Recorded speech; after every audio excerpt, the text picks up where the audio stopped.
और केवल कनाडा को ही नहीं, विदेश मंत्री डॉक्टर जयशंकर ने चीन को भी सीधा सीधा संदेश दिया। लंदन पहुंचे थे विदेश मंत्री डॉक्टर जयशंकर और डेविड कैमरून, जो कि कनाडा के, जो कि ब्रिटेन के पूर्व प्रधानमंत्री भी हैं और नए विदेश मंत्री हैं, उनसे मुलाकात भी उनकी हुई है। लेकिन वहां से एक सीधा संदेश विदेश मंत्री डॉक्टर जयशंकर ने चीन के साथ संबंधों को लेकर भी दिया। उन्होंने कहा कि चीन ने समझौतों का पालन नहीं किया है। 2020 के बाद से रिश्ते खराब हुए हैं और महत्वपूर्ण है कि समझौतों पर कायम रहे चीन। भारत का उदय एक बड़ी सच्चाई है जिसे चीन को भी स्वीकार कर लेना चाहिए। भारत दुनिया की 5वीं बड़ी अर्थव्यवस्था है। ये तमाम बड़ी बातें विदेश मंत्री डॉक्टर जयशंकर ने कही और साथ ही उन्होंने ये भी साफ किया कि चीन ने भारत के साथ किए हुए जो सरहद के वादे हैं, जो बॉर्डर एग्रीमेंट्स हुए हैं और बॉर्डर को लेकर जो भी अंडरस्टैंडिंग्स बनी थी, जो समझ बनी थी, उनका पालन नहीं किया है और यही बड़ी वजह है जो चीन और भारत के बीच में तनाव का सबब बन रहा है। और विदेश मंत्री डॉक्टर जयशंकर ने चीन को लेकर क्या कुछ कहा है, वो बड़ी बातें क्या हैं, वो भी आपको समझाते हैं, आपको दिखाते हैं इस वॉल के जरिए कि दरअसल क्या वो शब्द थे जिसके जरिए उन्होंने चीन को संदेश देने की कोशिश की है। उस चीन को जिसके राष्ट्रपति अमेरिका पहुंचे हुए हैं, अमेरिका के साथ में रिश्ते सुधारने की कोशिश कर रहे हैं। ये बात अलग है कि शी जिनपिंग को, चीन के राष्ट्रपति को अमेरिकी राष्ट्रपति ने सीधे सीधे तानाशाह कह दिया।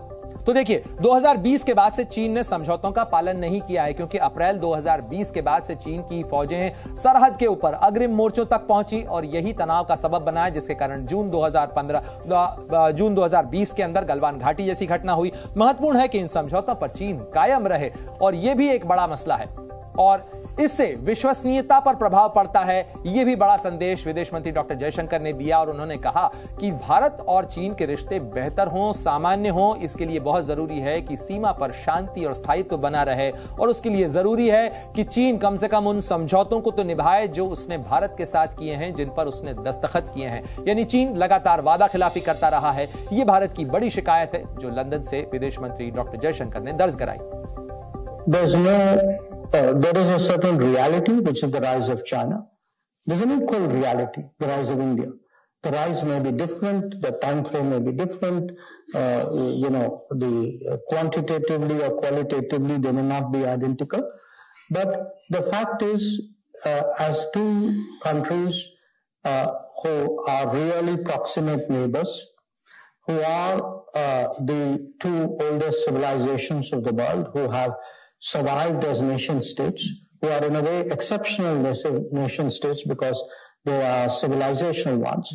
I think there are realities that need to be recognized, and perhaps each one of us has some tradition of how we look at the world, but traditions at the end of the day also have to take into account contemporary realities. I mean, I am today the fifth largest economy. I am the largest in terms of population. Zee News.